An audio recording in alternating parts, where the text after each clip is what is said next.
Subscribe करिए हमारे channel target UP TET CTET को और बेल आइकन को दबाइए।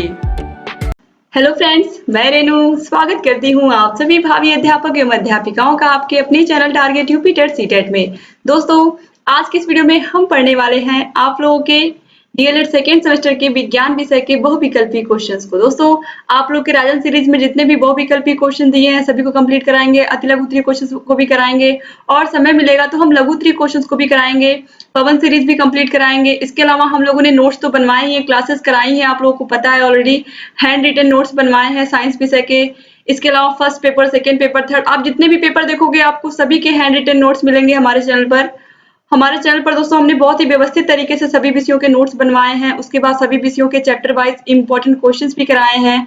इस तरीके से पढ़ाया है कि आपका कोई भी चैप्टर मिस ना हो और आप हर एक चैप्टर को पढ़े रहें ताकि एग्जाम में कोई भी क्वेश्चन आए वो आपको आता रहे। इसीलिए हम कोशिश करते हैं कि आपको जो प्रीवियस ईयर क्वेश्चन पेपर हो वो भी सॉल्व करवाएं, जो इंपॉर्टेंट क्वेश्चंस हो उनको भी ना छोड़े। मतलब कुल मिलाकर कोशिश हमारी यही रहती है दोस्तों कि आपको बेस्ट कंटेंट दें हम। तो चलिए अब स्टार्ट करते हैं विज्ञान विषय के बहुविकल्पी क्वेश्चंस की सीरीज में। क्वेश्चन नंबर 1 है, अम्ल वे पदार्थ हैं जो जलीय विलयन में H3O+ हाइड्रोनियम आयन बनाते हैं, जलीय विलयन में OH- हाइड्रोक्सिल आयन देते हैं, है जलीय विलयन में हाइड्रोजन गैस देते हैं, या फिर जलीय विलयन में H3O+ हाइड्रोनियम आयन नहीं बनाते हैं। दोस्तों, जो अम्ल होते हैं ये जलीय विलयन में H3O+ हाइड्रोनियम आयन बनाते हैं, तो इसीलिए राइट आंसर हो जाएगा ऑप्शन अ। क्वेश्चन नंबर 2 है, प्रबल क्षार है NH4OH, CaOH का होल ट्वाइस, NaOH या फिर MgOH का होल ट्वाइस। राइट आंसर है NaOH। दोस्तों, NaOH जब टूटता है तो ये Na+OH- में टूटता है और ये एक प्रबल क्षार है। क्वेश्चन नंबर 3 है, अधपका मांस खाने से होने वाला रोग है। अधपका मांस खाने का मतलब है कि मांस जो लोग भी नॉन वेजिटेरियन होते हैं वो लोग खाते हैं, पता है आप लोगों को। तो मांस को अगर कच्चा खाया जाए तो उससे किस प्रकार के रोग हो सकते हैं ये भी आप लोग के लिए जानना जरूरी है। ऑप्शन है टाइफाइड, एंथ्रेक्स, रेबीज या फिर पीलपाव। राइट आंसर है ऑप्शन बी, एंथ्रेक्स। टाइफाइड तो बुखार एक तरीके का और रेबीज तो कुत्ते के काटने से होता है, आप सभी को पता है। तो इसके बाद क्वेश्चन नंबर 4 है दोस्तों, रसांकुर संरचना पाई जाती है। बिली संरचना पाई जाती है क्षुद्रांत में, यकृत में, लार ग्रंथि में या फिर हृदय में। राइट आंसर हो जाएगा ऑप्शन अ, क्षुद्रांत में। दोस्तों, हम लोगों ने सभी विषयों का प्लेलिस्ट बना दिया है, आपको सभी विषयों के प्लेलिस्ट की लिंक डिस्क्रिप्शन बॉक्स में मिल जाएगी। यहाँ पर साइड में आपको एक आई बटन दिख रहा होगा, वहां पर आप क्लिक करोगे तो वहां पर भी आपको सभी विषयों के प्लेलिस्ट की लिंक मिल जाएगी। आप हमारे टेलीग्राम चैनल को जरूर ज्वाइन कर लीजिए, टेलीग्राम चैनल का भी लिंक आपको डिस्क्रिप्शन बॉक्स में मिल जाएगा। क्वेश्चन नंबर 5 है, आपदा प्रबंधन विधेयक संसद में कब प्रस्तुत हुआ। आपदा प्रबंधन विधेयक दोस्तों कब प्रस्तुत हुआ था, क्वेश्चन यही है। तो चलिए देखते हैं ऑप्शंस। 2002 में, 2003 में, 2004 में या 2005 में। राइट आंसर है ऑप्शन द, सन 2005 में आपदा प्रबंधन विधेयक पारित हुआ था। आप सभी को पता है एनडीआरएफ की टीम होती है, एनडीआरएफ की टीम जहां पर भी चाहे आपदा हो, किसी प्रकार का प्राकृतिक आपदा हो, भूकंप हो, बाढ़ हो, वहां पर एनडीआरएफ की टीम पहुंचती है लोगों को सुविधाएं प्रदान करने के लिए, लोगों की जीवन को बचाने के लिए। तो एनडीआरएफ की जो टीम होती है वो बहुत ही महत्वपूर्ण रोल प्ले करती है जब भी इस तरीके की कोई आपदा आती है देश में। क्वेश्चन नंबर 6 है, जनसंख्या विस्फोट का कारण है अनियंत्रित जनसंख्या वृद्धि, नियंत्रित जनसंख्या वृद्धि, अनियंत्रित जन्म दर या फिर अनियंत्रित जन्म दर एवं जनसंख्या वृद्धि। दोस्तों, अनियंत्रित जन्म दर एवं जनसंख्या वृद्धि यही जनसंख्या विस्फोट का प्रमुख कारण है। अनियंत्रित जन्म दर जब होगा तो निश्चित रूप से जनसंख्या बढ़ेगी। जब अधिक से अधिक बच्चे पैदा हो रहे हैं और मृत्यु दर क्या है, बहुत ही कम है, जन्म दर अधिक है तो जनसंख्या बढ़ेगी ही। दोस्तों, इसीलिए यहाँ प्रकृति ने एक नियम बनाया है कि आप पहले जब बच्चा छोटा होता है, पैदा होता है, उसके बाद धीरे धीरे बड़ा होता है, अपना जीवन वो जीता है, बड़ा होकर नौकरी करता है, धीरे धीरे हर चीज उसके जीवन में होती है। फिर एक समय आता है कि आपको इस जगह को खाली करना होता है किसी और के लिए। तो ये एक प्रकृति का ताना बाना है, सभी जीवों के साथ ऐसा होता है। तो ये अनियंत्रित जन्म दर एवं जनसंख्या वृद्धि, यानी कि जो अनियंत्रित जन्म दर हो रहा है, बच्चे अधिक हो रहे हैं, मतलब बच्चों की संख्या बढ़ रही है, तो धीरे धीरे वही लोग तो बड़े होंगे, तो और जनसंख्या धीरे धीरे जनसंख्या और बढ़ रही है, और मृत्यु दर क्या हो रही है, उतनी उतनी अधिक संख्या में लोगों की डेथ नहीं हो रही है। तो इस वजह से जनसंख्या बढ़ती जा रही है, तो जनसंख्या पर कंट्रोल करना बहुत जरूरी है। तो जनसंख्या विस्फोट का कारण है अनियंत्रित जन्म दर एवं जनसंख्या वृद्धि। ऑप्शन द बिल्कुल सही है। क्वेश्चन नंबर 7 है, सुनामी का निर्माण होता है पृथ्वी पर प्लेट खिसकने से, चट्टानों के टूटने से, वैश्विक उष्मा से, या फिर पृथ्वी के नीचे खिंचाव और भिंचाव की हलचल से। दोस्तों, पृथ्वी के नीचे टेक्टोनिक प्लेट्स होती हैं जो आपस में टकराती हैं या फिर कभी-कभी खिसकती हैं, तो खिसकने से सुनामी का निर्माण होता है। तो इसलिए राइट आंसर हो जाएगा ऑप्शन आ। क्वेश्चन नंबर 8 है, सुनामी का संबंध है प्रसिद्ध शरारती, जलमग्न लहर या फिर पानी के अंदर उत्पन्न लहर। राइट आंसर है ऑप्शन द, पानी के अंदर उत्पन्न लहर। क्वेश्चन नंबर 9 है, बादल फटने का अर्थ है अचानक भारी वर्षा होना, ओले पड़ना, बर्फ का पिघलना या फिर हल्की बौछारें आना।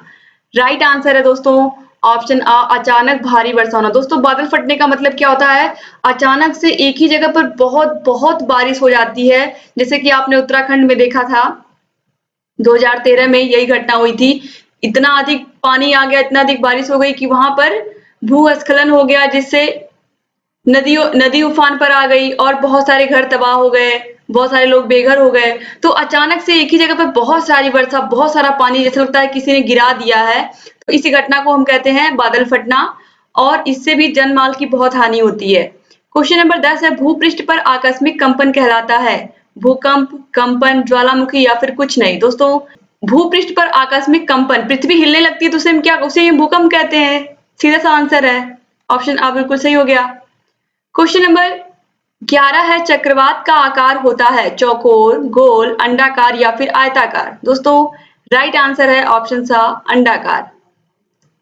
क्वेश्चन नंबर 12 है, किस ग्रह को वर्ष 2006 में ग्रह की श्रेणी से हटा दिया गया था, पृथ्वी, मार्स, नेपच्यून या फिर प्लेटो। दोस्तों, पृथ्वी, मार्स, नेपच्यून ये सब ग्रह हैं, अभी भी हैं, और प्लेटो को ग्रह की श्रेणी से हटा दिया गया था। तो ऑप्शन द जो है ये बिल्कुल राइट आंसर है। क्वेश्चन नंबर 13 है, द्वितीय प्रकार के उत्तोलक का उदाहरण है बोतल खोलने वाला यंत्र, पंजेदार हथौड़ी, कैंची या फिर ब्रेड काटने का चाकू।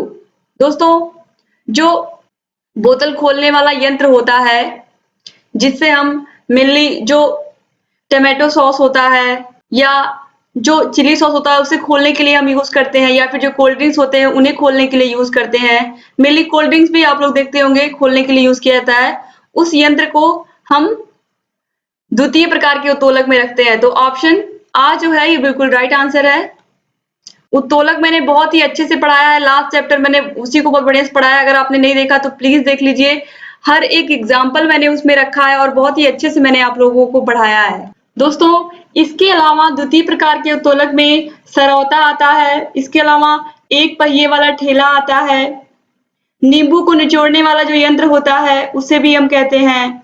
ठीक है, ये सब आप याद रखिएगा, एग्जाम्पल है द्वितीय प्रकार के उत्तोलक के। इसके बाद क्वेश्चन नंबर 14 है, अम्ल व क्षारों की प्रबलता निर्भर करती है उनके आयनन की मात्रा पर, क्वथनांक पर, अणुभार पर या फिर तुल्यांकी भार पर। राइट आंसर है ऑप्शन आ, आयनन की मात्रा पर। क्वेश्चन नंबर 15 है, प्रबल अम्ल क्षार वह है जो जल में स्थायी हो, जिसका अणुभार अधिक हो, जो जल में अधिक आयनित हो या फिर जिसका क्वथनांक अधिक हो। दोस्तों, प्रबल अम्ल और प्रबल क्षार वही होते हैं जो जल में आयनित होते हैं, यानी कि प्रबल अम्ल जो होते हैं वो जल में घुलने पर H+ आयन में टूटते हैं, और जो प्रबल क्षार होते हैं वो OH- में टूटते हैं। तो इस तरीके से ये जल में अत्यधिक आयनित होते हैं, तो इसीलिए राइट आंसर हो जाएगा ऑप्शन सा। क्वेश्चन नंबर 16 है, इलेक्ट्रॉन दाता तथा इलेक्ट्रॉन ग्राही पदार्थों के मध्य उपसहसंयोजक बंध बनाने की प्रक्रिया कहलाती है जल अपघटन, उदासीनीकरण, आयनन या फिर अपघटन। दोस्तों, इलेक्ट्रॉन दाता तथा इलेक्ट्रॉन ग्राही पदार्थों के मध्य उप सहसंयोजक बंध बनाने की प्रक्रिया कहलाती है आयनन। तो ऑप्शन सा जो है ये बिल्कुल राइट आंसर हो गया। क्वेश्चन नंबर 17 है, उदासीनीकरण क्रिया में अम्ल बनता है, क्षारक बनता है, क्षार बनता है या फिर लवण व जल बनते हैं। दोस्तों, उदासीनीकरण की क्रिया में लवण व जल बनता है। ऑप्शन द बिल्कुल सही है। जैसे अगर एग्जाम्पल के लिए हम प्रबल अम्ल और प्रबल क्षार लेते हैं, तो अगर इस तरीके से हम HCl प्लस NaOH लेते हैं तो ये यहाँ पर टूटता है, तो ये अभिक्रिया होती है H2O और NaCl। तो NaCl क्या है? लवण और H2O जल। तो लवण और जल बना। आप देखिए लवण और जल बनते हैं। तो उदासीनीकरण की क्रिया में जब अम्ल और क्षार मिलते हैं तो उदासीनीकरण की क्रिया होती है और इस स्थिति में लवण और जल बनता है, यानी कि NaCl लवण मतलब नमक और जल मतलब H2O। तो इसके बाद क्वेश्चन नंबर 18 है, जिन अम्लों में ऑक्सीजन तथा सल्फर नहीं होते हैं वे कहलाते हैं हाइड्रेसिड, ऑक्सी अम्ल, थायो अम्ल या फिर दुर्बल अम्ल। राइट आंसर है हाइड्रेसिड, ऑप्शन आ बिल्कुल सही है। क्वेश्चन नंबर 19 है, जिन लवणों के जलीय विलयन एक ही प्रकार के धनायन व एक ही प्रकार के ऋणायन देते हैं वे कहलाते हैं सामान्य लवण, बेसिक लवण, अम्लीय लवण या फिर द्विलवण। राइट आंसर है ऑप्शन आ सामान्य लवण। क्वेश्चन नंबर 20 है, एसिटिक अम्ल की क्षारकता होती है 1, 3, 2 या फिर 4। दोस्तों एसिटिक अम्ल की क्षारकता होती है 1। क्वेश्चन नंबर 21 है, निम्नलिखित में से जल प्रदूषण का कारण है धुआं, ऑक्सीजन, बम विस्फोट या फिर वाहित मल। दोस्तों जल प्रदूषण का कारण, जल किससे गंदा होता है? तो वाहित मल जो होता है, जो भी गंदगी ले जा करके हम जल में डालते हैं वही क्या होता है? वही तो जल प्रदूषण का कारण होता है। तो कहीं ना कहीं इन्हीं से जो जल होता है वो प्रदूषित होता है। तो राइट आंसर हो जाएगा ऑप्शन द। इसीलिए दोस्तों हमें कोशिश करनी चाहिए कि जो नदियां हैं उन्हें हम स्वच्छ रखें, नदियों में ये सब चीजें ना जाएं। इसके लिए सरकार को भी प्रयास करना है, लेकिन उसके साथ साथ हमें भी प्रयास करना है कि हम भी ये कोशिश करें कि जो नालियों का पानी है, जो गंदी चीजें हैं वो जल में ना मिले, नदियों के जल में ना मिले। नदियों का जल जैसे स्वच्छ था पहले वैसे ही स्वच्छ रहे, ठीक है। और यहाँ पर जो धुआं है, बम विस्फोट है, इससे तो वायु प्रदूषण होता है, आपको पता है। और ऑक्सीजन तो प्राणदायिनी गैस है जिसको लेकर के हम लोग जीवित हैं।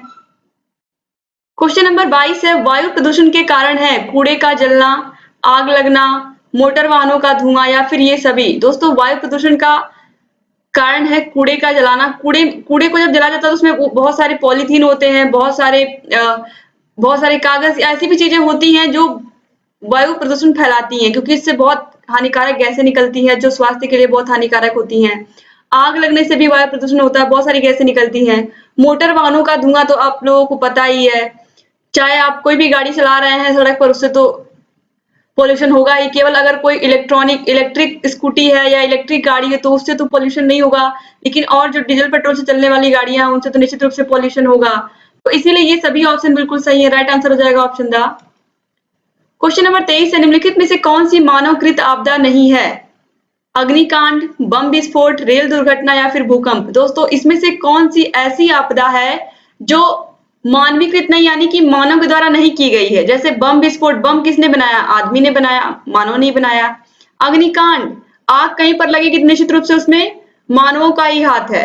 रेल दुर्घटना भी होगी तो ये भी तो मनुष्य ने ही बनाया है रेल को। तो इसलिए यहाँ पर जो भूकंप है, ये भूकंप मानवकृत आपदा नहीं है, ये प्राकृतिक आपदा है। पृथ्वी के अंदर टेक्टोनिक प्लेट्स होती हैं जो आपस में टकराती रहती हैं, इन्हीं के टकराने से ही होता है भूकंप।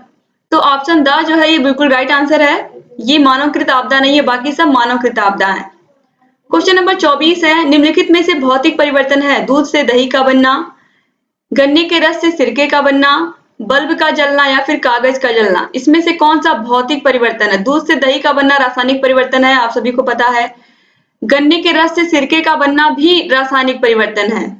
बल्ब का जलना या कागज का जलना, कागज के जलने से भी रसायन ही उत्पन्न होता है, गैसें ही उत्पन्न होती हैं, लेकिन जो बल्ब का जलना है ये पूरी तरीके से भौतिक परिवर्तन है। बल्ब क्या करता है? बल्ब विद्युत ऊर्जा को प्रकाश ऊर्जा में बदल देता है।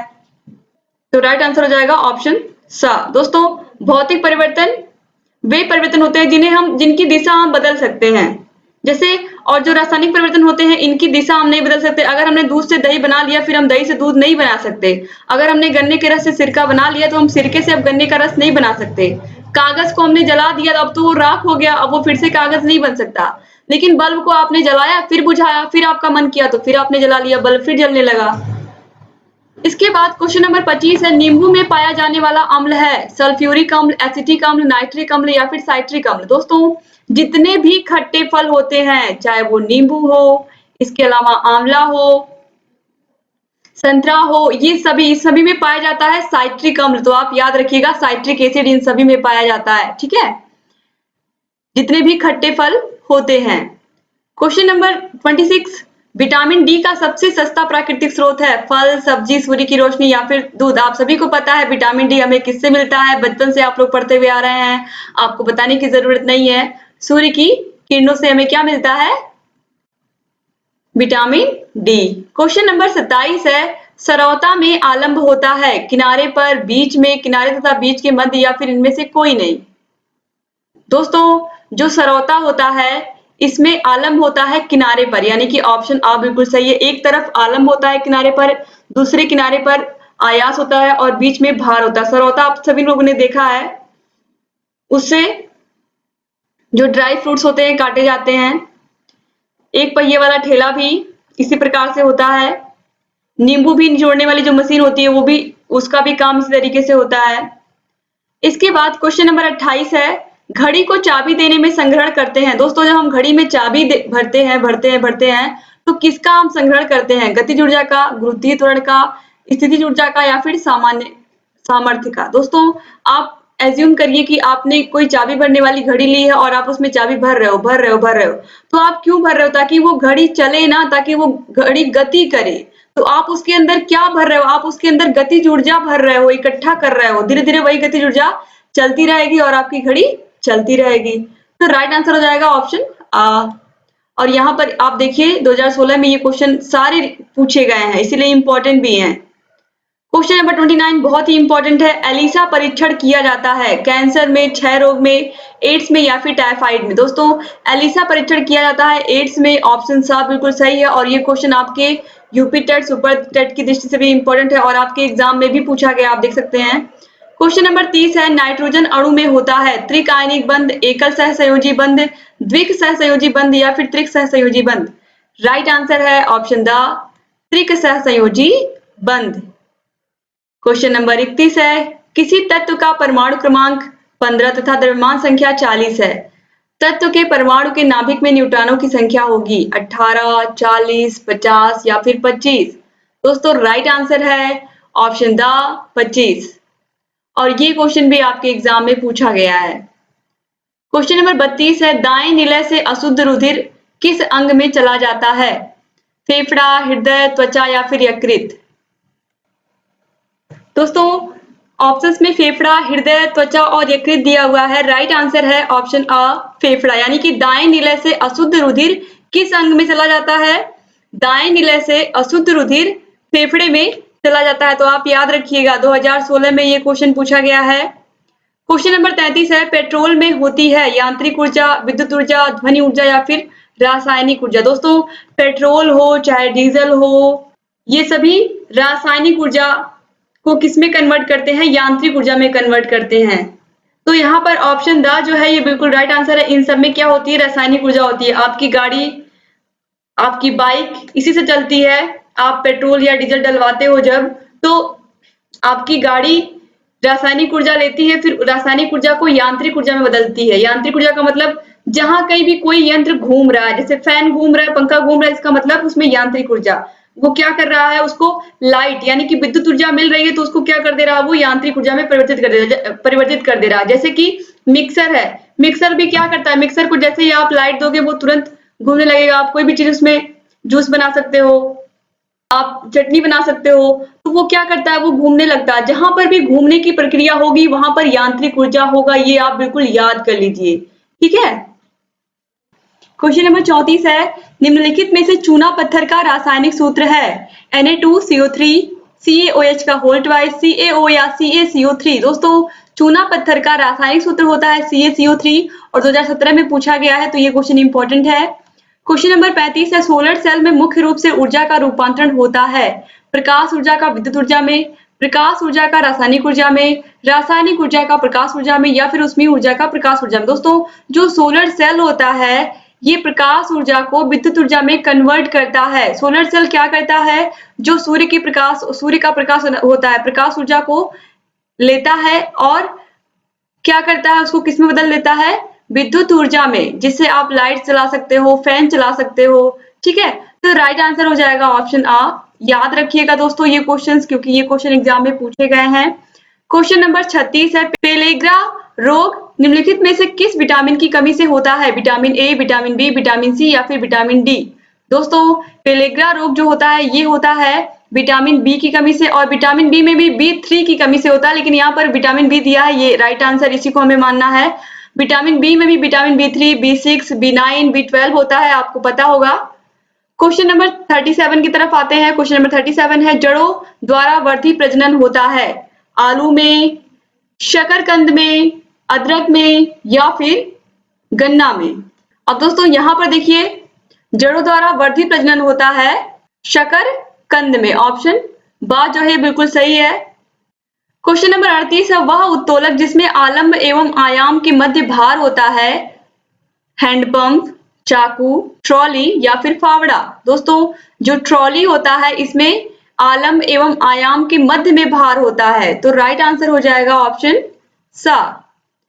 क्वेश्चन नंबर 39 है, विद्युत ऊर्जा को यांत्रिक ऊर्जा में परिवर्तित करता है डायनमो, सोलर सेल, विद्युत मोटर या फिर सितार? दोस्तों अभी मैंने आपको बताया है, जहां पर भी घूमने वाली चीज आएगी, जहां पर भी कोई चीज रोटेट करेगी वहां पर यांत्रिक ऊर्जा होगा। तो विद्युत मोटर जो होता है वो लाइट से ही चलता है, तो लाइट से चलेगा तो स्वाभाविक सी बात है, और वो घूमेगा जरूर, तो जब वो घूमेगा तो यांत्रिक ऊर्जा तो उसमें होगी ही, और किससे वो घूमेगा, विद्युत ऊर्जा से। तो विद्युत ऊर्जा उसको मिलेगी और वो यंत्र अपना काम करना शुरू कर देगा, तो इसीलिए जो विद्युत मोटर होता है ये विद्युत ऊर्जा को यांत्रिक ऊर्जा में कन्वर्ट करता है। तो ऑप्शन सा जो है ये बिल्कुल राइट आंसर हो गया। दोस्तों क्वेश्चन नंबर 40, अम्ल वे पदार्थ हैं जो, यही क्वेश्चन सेम, यही क्वेश्चन नंबर 1 ही है, तो यहाँ पर भी अम्ल वे पदार्थ होते हैं जो जलीय विलयन में हाइड्रोनियम आयन H3O+ बनाते हैं, तो राइट आंसर ऑप्शन बा हो जाएगा, आप याद रखिएगा। क्वेश्चन नंबर 41 है, विटामिन सी का रासायनिक नाम है रेटिनॉल, एस्कॉर्बिक अम्ल, थायोमीन या फिर टोकोफिरॉल? राइट आंसर है ऑप्शन बा, एस्कॉर्बिक अम्ल।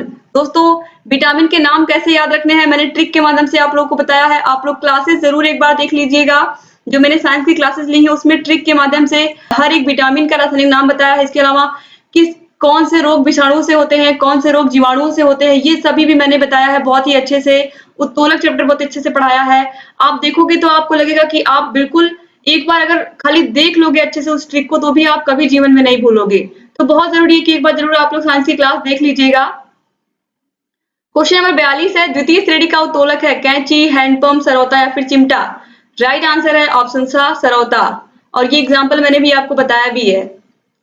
क्वेश्चन नंबर 43 है, निम्न में से कौन सूचक इंडिकेटर नहीं है? लाल लिटमस, मिथाइल ऑरेंज, फिनाप्थलीन या फिर एंटासिड? दोस्तों ये सभी इंडिकेटर है, लाल लिटमस, मिथाइल ऑरेंज और फिनाप्थलीन। राइट आंसर है option the, antacid. Question number 44 है, कंपोस्ट खाद बनाई जाती है, आप सभी लोगों को पता है, इसका आंसर मुझे बताने की जरूरत नहीं है। कंपोस्ट खाद कैसे बनती है? गोबर से, कूड़ा कचरा से, आवा दोनों से या फिर कोई नहीं? दोस्तों गोबर से और कूड़ा कचरा से मिला करके ही कंपोस्ट खाद बनती है, तो राइट आंसर हो जाएगा ऑप्शन सा। क्वेश्चन नंबर 45 है, नाइट्रोजन उर्वरक से पौधे बढ़ते हैं, अति शीघ्र गति से, धीमी गति से, बढ़ते ही नहीं है या फिर इनमें से सभी? दोस्तों नाइट्रोजन उर्वरक से पौधे बहुत ही तेजी से ग्रो करते हैं, तो राइट आंसर यहाँ पर हो जाएगा ऑप्शन आ। दोस्तों उम्मीद करती हूँ कि यहाँ पर जितने क्वेश्चन आप लोगों ने पढ़े आपको सभी क्वेश्चन समझ में आए होंगे और सभी क्वेश्चन आपको अच्छे भी लगे होंगे। अगर वीडियो अच्छा लगा तो प्लीज वीडियो को लाइक कर दीजिए और अपने अच्छे प्यारे प्यारे कमेंट्स करना तो आप लोग बिल्कुल मत भूला करिए। और दोस्तों अपने सभी फ्रेंड्स को college group, WhatsApp group, Facebook group पर भी जरूर शेयर कर दिया करिए, क्योंकि इस समय इन सभी वीडियोज की बहुत जरूरत है आपके सभी फ्रेंड्स को। उम्मीद करती हूँ कि आपको वीडियोज अच्छे लग रहे होंगे। और दोस्तों अगर अभी तक आपने हमारे चैनल को सब्सक्राइब नहीं किया तो प्लीज सब्सक्राइब कर दीजिए, और बगल में आपको एक घंटी का निशान दिख रहा होगा उसको भी प्रेस कर दीजिए, ताकि हम जो भी नई वीडियोस बनाते हैं उसका नोटिफिकेशन आप लोग के पास समय से पहुंचे और आप हमारे सभी वीडियोस से अपडेट रहे। दोस्तों आपको सभी विषयों के प्लेलिस्ट की लिंक डिस्क्रिप्शन बॉक्स में मिल जाएगी। इसके अलावा साइड में आपको यहाँ पर एक आई बटन दिख रहा होगा, आई बटन पर भी आप क्लिक करेंगे तो आपको सभी वीडियोस मिल जाएंगी हमारे चैनल पर। सभी विषयों का प्लेलिस्ट है। जैसे ही आप उस लिंक पर क्लिक करेंगे आप देखेंगे सभी विषय खुल करके आ जाएंगे और सभी विषयों के सभी वीडियोस को आप देख सकते हैं। इसके अलावा दोस्तों हम लोग लगातार आप लोग के प्रीवियस ईयर क्वेश्चन पेपर्स भी स्टार्ट करने जा रहे हैं सॉल्व करवाने के लिए। तो हम लोग आपको कंप्लीट स्टडी मटेरियल दे रहे हैं और हर तरीके से आप लोग की मदद कर रहे हैं। तो प्लीज आप लोग भी वीडियो को शेयर करना मत भूला करिए, क्योंकि एक एक प्रशिक्षु तक पहुंचे ये वीडियो। हमारी यही कोशिश रहती है कि कोई भी प्रशिक्षु छूट ना जाए, क्योंकि हम लोग केवल और केवल यहाँ पर सिर्फ और सिर्फ क्वेश्चन लेकर के नहीं आते, बल्कि उस क्वेश्चन को डिस्क्राइब भी करते हैं, उस क्वेश्चन को समझाते भी हैं, ताकि आप लोग के दिमाग में आंसर बैठ जाए। और एक बार अगर आप target UP TET CTET channel से पढ़ करके एग्जाम में जाएंगे तो आपको भी लगेगा कि हाँ मैंने बहुत अच्छा डिसीजन लिया था, क्योंकि यहाँ पर दोस्तों हम हर एक क्वेश्चन को समझाते हैं अच्छे से, ताकि आप लोगों को चीजें याद रहें, भूले ना। तो दोस्तों उम्मीद करती हूँ कि वीडियो आपको अच्छा लगा होगा। आप हमारे टेलीग्राम चैनल से जुड़ जाइए। टेलीग्राम चैनल का भी लिंक आपको डिस्क्रिप्शन बॉक्स में मिल जाएगा नीचे, आप देख सकते हैं। वहां से जुड़ जाएंगे तो वहां पर भी आपको सभी विषयों की वीडियोस मिलती रहेंगी और यहाँ पर तो लगातार वीडियोस आपको मिलती ही रहेंगी यूट्यूब पर। तो दोस्तों वीडियो में शुरू से लेकर के अंत तक बने रहने के लिए आप लोगों का बहुत बहुत धन्यवाद। मिलते हैं नेक्स्ट वीडियो में, तब तक अपना ख्याल रखिएगा, अपने परिवार का ख्याल रखिएगा। जय हिंद दोस्तों।